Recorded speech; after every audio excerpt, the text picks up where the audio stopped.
Baik, selamat malam. Saya Adila Sabil dengan NPN 2451083. Melalui video ini, saya izin mempresentasikan hasil penelitian artikel saya, yang dimana saya menganalisis perbandingan Undang-Undang Nomor 12 Tahun 2022 tentang tindak pidana kekerasan seksual dengan perbandingannya sebelum adanya undang-undang ini dibentuk.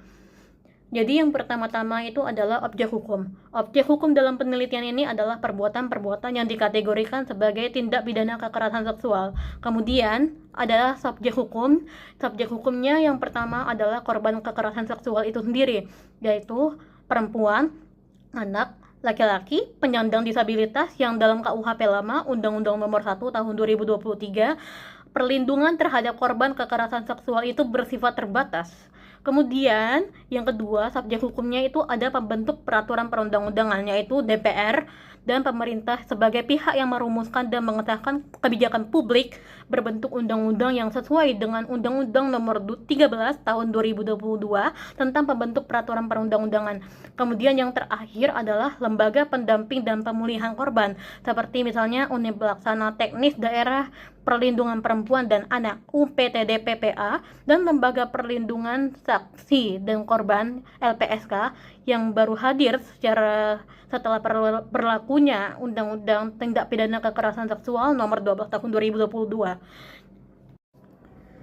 Kemudian analisis perbandingan sebelum adanya Undang-Undang Nomor 12 Tahun 2022 tentang tindak pidana kekerasan seksual pada regulasi untuk korban kekerasan seksual itu masih berfokus kepada peraturan perundang-undangan Undang-Undang Nomor 1 Tahun 2023 tentang Kitab Undang-Undang Hukum Pidana, yang dimana KUHP lama itu hanya memperkenalkan dua jenis kekerasan seksual. Yang pertama adalah menurut pasal 285 KUHP Undang-Undang Nomor 1 Tahun 2023, yaitu jenis kekerasan seksual perkosaan untuk wanita di luar perkawinan dengan pidana penjara paling lama 12 tahun.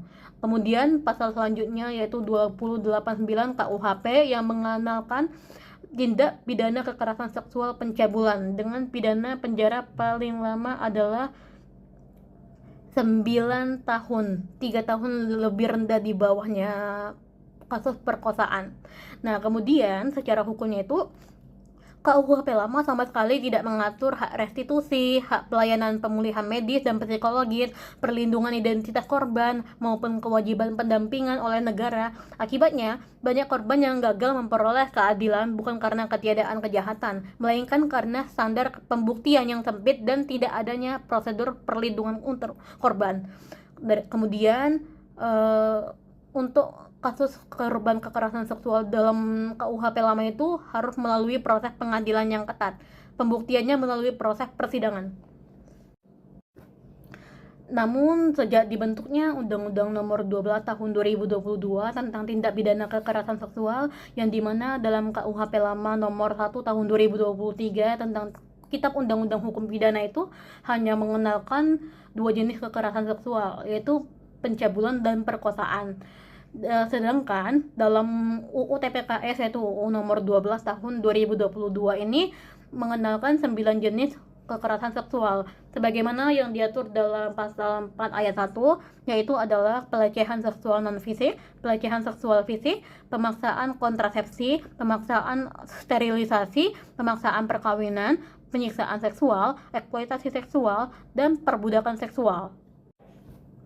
Sedangkan dalam hukum formil, Undang-Undang Nomor 12 Tahun 2022 tentang tindak pidana kekerasan seksual ini sebelumnya memperkenalkan ketentuan yang sebelumnya tidak ada di dalam KUHP lama, yaitu UU Nomor 1 Tahun 2023 tentang Kitab Undang-Undang Hukum Pidana, yaitu misalnya seperti hak restitusi dan kompensasi, kemudian kewajiban penyediaan layanan medis dan psikologis bagi korban, perluasan alat bukti termasuk informasi dan dokumen elektronik, dan serta pembentukan kelembagaan seperti misalnya Lembaga Perlindungan Anak dan Perempuan. Kemudian akibat hukum dalam pembentukan Undang-Undang Nomor 12 Tahun 2022 tentang tindak pidana kekerasan seksual, yaitu adalah negara lebih menjamin dan melindungi hak korban kekerasan seksual secara restitusi, rehabilitasi, dan kompensasi terhadap korban kekerasan seksual.